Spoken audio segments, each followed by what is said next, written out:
Hacker দুই ধৰণৰ, white hacker আৰু ব্লেক হেকাৰ। হোৱাইট হেকাৰ হ'ল তেওঁলোক যিসকলে আইনত থাকি হেক কৰে, আৰু ব্লেক হেকাৰ হ'ল যিসকলে বেআইনীভাৱে হেক কৰে। আজি আমি জানিম 4জন ব্লেক হেকাৰৰ বিষয়ে। জেমছ জনাথন, তেওঁ অতি কম বয়সতে এনেকুৱা কিছুমান কাম কৰিছে যিয়ে গোটেই বিশ্বক অবাক কৰি দিছে। তেওঁ আমেৰিকান চৰকাৰক ওলট-পালট কৰি দিব পাৰিলহেঁতেন। আমেৰিকান চৰকাৰৰ প্ৰায় সমস্ত ডাটা জেমছৰ হাতত আহি গৈছিল। কিন্তু সমস্যা তেতিয়াই হৈছিল যেতিয়া জেমছে নাছাৰ সম্পূৰ্ণ নেটৱৰ্ক হেক কৰি পেলাইছিল। 2007 চনত তেওঁক গ্ৰেপ্তাৰ কৰা হয় আৰু 2008 চনত তেওঁক মুক্তি দিয়া হয় আৰু ৰহস্যময়ভাৱে মৃত্যু হয়।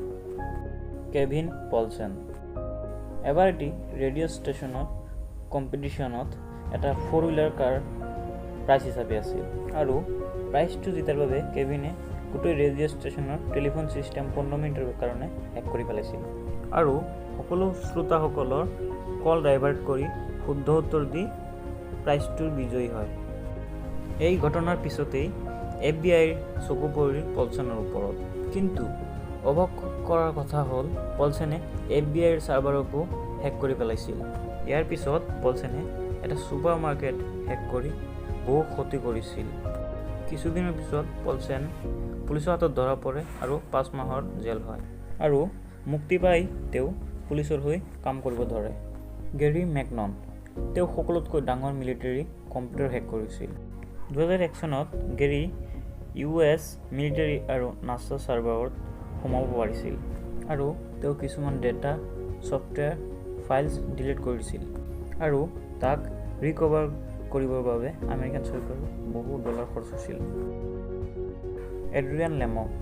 এড্ৰিয়ান লেমো আছিল দৰিদ্ৰ পৰিয়ালৰ ল'ৰা। তেওঁ ডাঙৰ ডাঙৰ কোম্পানীৰ ছিকিউৰিটি ছিষ্টেম হেক কৰিছিল। নিজৰ কম্পিউটাৰ নাথাকাত কোনো চাইবাৰ কেফেতেই কাম চলাইছিল। কোনো কফি শ্বপত বহিয়েই ডাঙৰ ডাঙৰ কোম্পানীৰ CEO সকলৰ টোপনি উৰাই দিছিল। পৰৱৰ্তীতে লেমো পুলিচৰ হাতত ধৰা পৰে আৰু 6 মাহৰ জেল হয়। জেলৰ পৰা ওলাই লেমোই সাংবাদিকতাৰ কাম আৰম্ভ কৰে আৰু মানুহক হেকিং ট্ৰিক দি থাকে। থেংকছ ফৰ ৱাচিং।